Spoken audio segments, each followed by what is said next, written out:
Alright YouTube, so we're back with some FF7 Remake news, some pretty big news actually. We're going to make a different video today, but I just so happened to hop on Reddit really quickly to see if there's anything out there. People on Reddit find information from all kinds of different places. What we have today is a story synopsis from a pamphlet at like a PlayStation event that takes place at some sort of shopping mall in the Philippines. I know, pretty crazy so, but of course shout out to DurUser for cross-posting this in the FF7 Remake subreddit, and of course shout out to MacRedBlue for originally posting it in the Final Fantasy subreddit. So we're just going to hop right into this, we'll read it and then we'll break it down. The world has fallen under the control of the Shinra Electric Power Company, a shadowy corporation controlling the planet's very life force as Mako Energy. In the sprawling city of Midgar, an anti-Shinra organization calling themselves Avalanche have stepped up their resistance. Cloud Strife, a former member of Shinra's elite soldier unit, now turned mercenary, lends his aid to the group, unaware of the epic consequences that await him.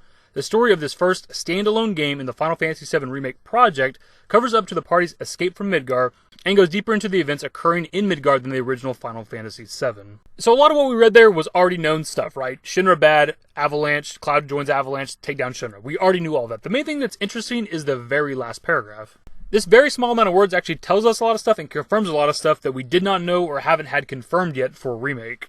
For starters, that it's a standalone game. This is a point I've been trying to get across to people for most of 2019 because we were told that Final Fantasy VII Remake, the first game, is a full-size standalone Final Fantasy game like any other one you'd get in the series. Back in 2016, Yoshinori Kitase was quoted comparing the Final Fantasy VII Remake project to the Final Fantasy XIII trilogy, which admittedly is not the best comparison. I'm not a big fan of 13, but that was one massive story told through multiple games. So they're essentially doing the same thing with the Remake project. They're taking the original Final Fantasy VII story and making it into multiple games so that they can expand on the story as a whole. And that we should expect every game with the Remake project to be at least on par with a full-size Final Fantasy XIII game. Again, for better or worse. And the reason why I bring this up is because so many people out there seem to be more concerned with the sequels than they are with the game itself that's about to come out in a couple months. Like, I cannot tell you how many people, just on my videos alone, I'm not even that big of a channel, people that comment on my videos talking about, I wonder if data's going to carry over. And look, I know it's not popular to hear, but I don't think stuff's going to carry over. I don't think data's going to carry over. I think people are stuck on that because we're not getting the full FF7 story with this game. We're just getting Midgar only. And the original game had multiple discs, and your data carried over between discs. And I think that's the only reason people are stuck on that. Look, I don't want to harp on this too long because we've talked about it a lot in the past. I've done at least a video or two on this topic. But the fact that in the marketing they're telling you it's a full-size, standalone game, I just don't think stuff's going to carry over. I could absolutely be wrong. I don't even have a side of the fence that I'm on. I don't even know what I actually want out of this. Clearly, it makes sense for data to carry over because we're continuing the story. Once we leave Midgar, it would make sense to boot up the second game and we're back at level 1 with just the Buster Sword and maybe like one piece of materia. Last time we played these characters, they were super strong, but at the exact same time, I don't want to boot up the second game for FF7 Remake and be like level 60 or 70 or whatever I left off my character at.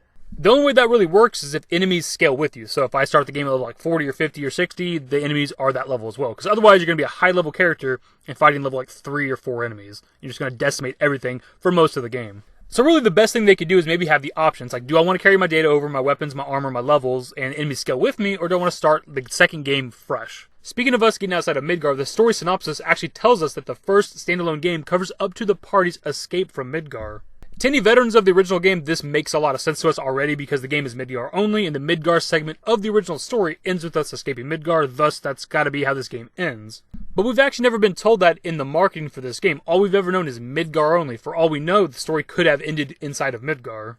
But with us now knowing that the story goes up to the point of us escaping Midgar, this gives us a couple of possibilities. For one, a big one that a lot of people want, Red 13.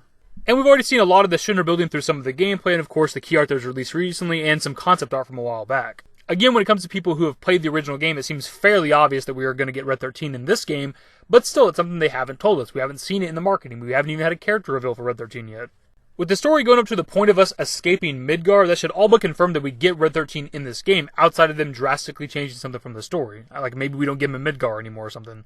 And with the story going up to the point of us escaping Midgar, this opens up the possibility of something we've been talking about for a while now, maybe getting to explore a little bit of the overworld.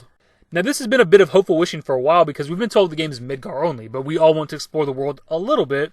But if the story's ending with us leaving Midgar, escaping Midgar, maybe there's a post-credits thing, an after story that we can play where we actually get outside of Midgar. Maybe we get to go explore up to Calm a little bit, and maybe all the way up to Midgar Zalem as we've talked about previously. I've mentioned in a past video that he's a good candidate for a first game Super Boss, and we actually did a video yesterday about Super Bosses for the first FF7 Remake game, and several people in the comment section had the exact same idea. He's a good shout for a Super Boss. He's the first real threat you come across in the original Final Fantasy VII. If you're not prepared for the fights, or you're not over-leveled, he will absolutely destroy you. So he's a very good option for an after-game, after-story super boss, but the only way that works is if we can get outside of Midgar. And since we're talking about it, I'll add this here, the marketing of the game being about Midgar, what happens in Midgar, or Midgar only, could be slightly deceptive because the area outside of Midgar is actually called Midgar area, all the way up until Calm. And the last thing is a small but good one and pretty obvious, is that they're going to expand on the story that happens in Midgar. A complaint about this game that a lot of people used to have is that because it was Midgar only, and the Midgar segment only took a handful of hours in the original game, that this would be a very short game. But that obviously never made sense. That complaint was never valid for me because clearly they were going to expand on everything. Exploration, location size, story beats, and new things to do and explore. For example, as we learned recently, the train graveyard is going to have its own little story when it comes to the remake. Now, how big or in-depth that story is, no idea. But in the original game, the train graveyard didn't even have any dialogue, so any story is better than the original. And that's one of the major things that has me really excited for FF7 Remake, is where they're going to expand the stories. Something as simple as giving the train graveyard its own little story, event, questline, whatever. Like, that's a huge improvement from the original game, and I'm looking forward to what other things are going to do.